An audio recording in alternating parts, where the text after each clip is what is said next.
घरच्यांले सगळ्याला सांगत आहे मी, आपल्या घरी 4-5 दिवस झाले नळ नाही आहे, पाण्याचा दुष्काळ चालू आहे, म्हणून पाण्याचा वापर बरोबर करा. सांगते मी, लक्षात ठेवा गोष्ट, काय पाण्याचा वापर बरोबर करा. ऐकता का दुकानात कोण जाणार? एवढे कपडे का धुवासाठी काढले का? आता हे एवढे कपडे घेऊन काय मी समुद्रात जाऊ धावले?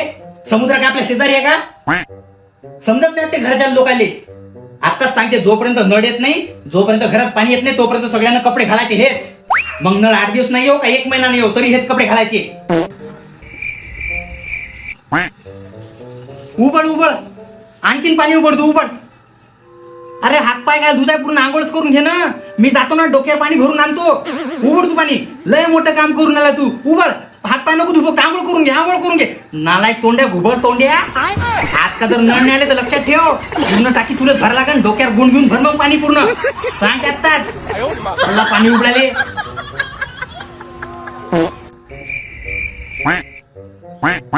घर होय का कबाळखाना होय? किती झाडू मारा तरी घरात कचरा जसेल तसाच होते. पहिलेच तर नळ नाही येत आहे, घरात पाणी नाही आहे, माझा दिमाग नाही चालत आहे, आणि घरचे लोक बी दिमाग खराब करताय.